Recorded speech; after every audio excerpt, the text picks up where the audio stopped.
देश का आम बजट 1 फरवरी को संसद में पेश होने के बाद अस्त्र न्यूज ने आगरा की आम जनता से की बातचीत। मेरा नाम अश्वनी रावत है, एडवोकेट। अश्वनी जी, जैसे कि अभी 2021 का बजट आया है, उस पर आप क्या कहना चाहते हैं? कितना खुश है, कितना नहीं? ऐसा है कि जो ये 2021 का बजट आया है, इसने पूरे देश की रीढ़ की हड्डी तोड़ दी है। जो बीजेपी की और बीजेपी के नेताओं की मिलीजुली जो वो चल रही थी, उसके हिसाब से उन्होंने कोई भी ऐसा फायदा नहीं किया जिससे जनता को राहत मिले। हर तरीके से महंगाई का कारण बना हुआ है। इस बजट में उन्होंने किसानों के उद्धार के लिए बात कही है, वो भी उद्धार के लिए नहीं है। एक तरफ किसानों को 6,000 रुपए साल में दिया जा रहा है, 2-2 रुपए, उससे 30,000 रुपए की सब्सिडी हटाई है। उससे सरकार को 24,000 रुपए और सरकार को फायदे में जा रहा है। तो आप बिल्कुल भी खुश नहीं?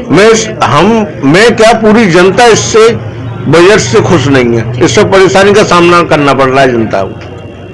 पेट्रोल पंप पे खड़ी हुई हूँ जहाँ पर 2021 का आम बजट आ चुका है। आम बजट के बाद आम जनता से हम बात करने पहुंचे हैं कि यहाँ पेट्रोल पंप पे खड़ी हुई हूँ। पेट्रोल पंप पे लोगों से बातचीत करने पहुंची हूँ कि लगातार पेट्रोल के दाम जो है आसमान छूते जा रहे हैं।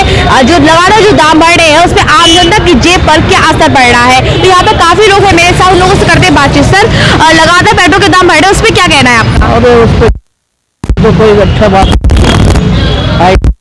रोज पेट्रोल के पैसे बढ़ा, अब इतना आदमी कितनी खाली हो तो आपको मालूम है। पेट्रोल के दाम, कल बजट आया है सर, कल बजट आया है, अभी पेट्रोल के दाम बिल्कुल भी कम करने की बात नहीं कही जा रही, इस पे क्या कहना है? कोई कम नहीं कर रहा, कोई कम नहीं कर रहा, मेरा शोषण हो रहा है। शोषण हो रहा है। हाँ, 3 गुने 2 रुपए टैक्स के और 1 रुपए का पेट्रोल मिल रहा है। 3 रुपए हमारे लग रहे हैं, तब 1 रुपए का पेट्रोल मिल रहा है, 2 रुपए हमारे बेस्ट जा रहे हैं। मोदी जी कह रहे हैं कि पेट्रोल जो दाम ठीक है, देश की अर्थव्यवस्था सही हो जाएगी। देश मोदी जी बेवकूफ बना रहे हैं हमारा बुरी तरह से। हाँ, तो लोग बोल रहे हैं कि ये जो बजट आया है वो आम देश का विकास करेगा, अर्थव्यवस्था को। विकास नहीं हो रहा है, कोई विकास नहीं हो रहा है, बेवकूफ बना रहे हैं हमारा सब। आत्मनिर्भर भारत बनाने की बात कही जा रही है, कोई आत्मनिर्भर नहीं बनना है। बिल्कुल कुछ नहीं है आप? कुछ नहीं है। तो और भी लोगों से बातचीत करते हैं कि पेट्रोल के जो बड़े दाम है उनसे क्या कहना है। सर, लगातार पेट्रोल के दाम बढ़े, उस पर क्या कहना है? आम आदमी मर रहा है।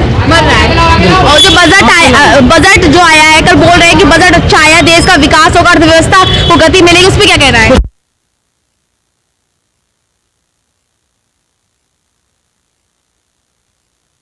तो जैसा कि लोगों की प्रतिक्रिया यही है कि जितने भी लोग खड़े हुए यहाँ पे भीड़ काफी है। लोग पेट्रोल के दाम बढ़ रहे हैं, पर लेकिन क्या कर सकते, जो जरूरत है वो लोग पूरी करने के लिए आएंगे। पर लेकिन जैसे बाबा जी ने कहा कि कोई फायदा नहीं है इस बजट से, किसी भी प्रकार के आम जनता जो है मरी रही है। मैं एसपी गोस्वामी एडवोकेट हूँ। जैसे कि अभी हाल ही में 2021 का आम बजट आया है, देश का बजट आया है, उस बजट से आप लोग कितना खुश है, कितना नहीं है? ये बजट जो निराशाजनक बजट है, ये बीजेपी के अपने बनाए हुए फॉर्मूले पर चल रही है। ये जनता के हित में कोई भी बजट का समाधान का कोई भी योजना जो है नहीं बनाई गई है, जिससे बजट आम जनता को और घरेलू लोगों को फायदा मिले इससे। जैसे कि उनका कहना ये है कि बहुत चीज़ें सस्ती हुई है और स्वास्थ्य पे काफ़ी खर्चा किया है। तो क्या आपको नहीं लगता कि स्वास्थ्य पे खर्च होना चाहिए पैसा? स्वास्थ्य पे बिल्कुल खर्च नहीं हो रहा है। कहाँ खर्च हो रहा है बताओ? सारी चीज़ें महंगी हो रही हैं, दवाइयाँ महंगी हो रही हैं। कौन सी दवाई सस्ती है? सारी दवाई महंगी है। उसके अलावा और आने जाने के सब संसाधन महंगे होते जा रहे हैं। पेट्रोल महंगी हो रही है, गैस सिलेंडर महंगा हो रहा है। क्या महंगा है, क्या सस्ता है बताइए? तो आप बिल्कुल खुश नहीं है? बिल्कुल कुछ नहीं है जी। बीजेपी की बनाई हुई रणनीति के बनाए हुए बजट है ये, उन्होंने पहले ही बना के रख लिया है, उसके बाद ये लागू कर दिया है। 2021 के आम बजट के आने के बाद हम व्यापारियों से बातचीत करने आए हैं कि वह इस बजट से कितना खुश है, कितना नहीं, क्या वो सोचते हैं 2021 के बजट को लेकर। जी सर, आपका नाम? मैं हिरेन अग्रवाल हूँ। हिरेन जी, जैसा भी बजट आया, इस पे क्या कहना है आपका? ये बजट क्या है, अगर इसको हम बिल्कुल एक बहुत अच्छी सी भाषा में कहें तो जैसे OLX पे सेल लगती है, ऐसी ये एक सेल है जो सरकार ने लगाई है। इसमें बजट जैसा कुछ भी नहीं है।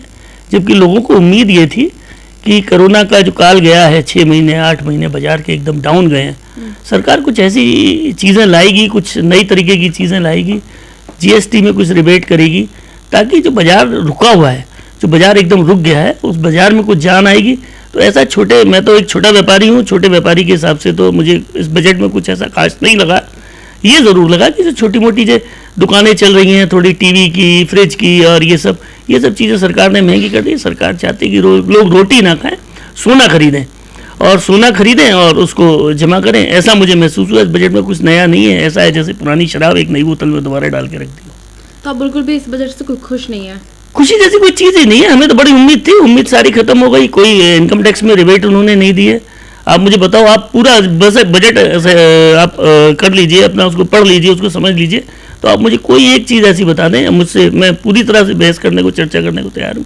कोई ऐसी चीज़ नहीं है जो आपको उसमें लगता हो कि कुछ नया है। तो ठीक है, सीतारमन जी ने एक सेल लगाई है और देखते हैं आप कौन कौन बड़ा उद्योगपति इस सेल का फ़ायदा उठा पाता है। ठीक है सर, आप खुश हैं इस बजट से कि नहीं? नहीं भाई, हम इस बजट से बिल्कुल खुश नहीं हैं, क्योंकि मिडिल क्लास आदमी के लिए ये बजट कोई फायदा नहीं पहुंचा रहा है। जो भी फायदा है ये अपर क्लास के लिए है। कोई भी इनकम टैक्स में कोई छूट नहीं मिली किसी टाइप की, क्योंकि इतने कोरोना काल में लोग 6 महीने से 8 महीने से परेशान हैं। जीएसटी में भी बिल्कुल सही कहा, जैसा कि बोला जा रहा है मोदी सरकार द्वारा कि आत्मनिर्भर भारत बनाने की बात कही जा रही है, तो इससे आत्मनिर्भर भारत बनेगा या नहीं, हाँ या ना? बिल्कुल नहीं बनेगा। इससे कोई भी आत्मनिर्भर नहीं बनेगा।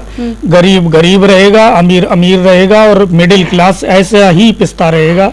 व्यापारी पिसता रहा और पिसता रहेगा। ठीक है, तो जैसा कि हमने तमाम लोगों से बातचीत की है, लोगों ने सब यही कहा है कि कोई भी इस बजट से खुश नहीं है। कोई भी ये नहीं सोचता है कि जो बजट आया है इससे जो मिडिल क्लास का व्यक्ति है या एकदम मध्य जो एकदम गरीब तबके का व्यक्ति है उसको कुछ भी फायदा होगा।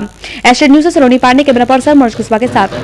लेटेस्ट खबरों से जुड़े रहने के लिए देखें हमारा यूट्यूब चैनल, करें लाइक, शेयर, सब्सक्राइब।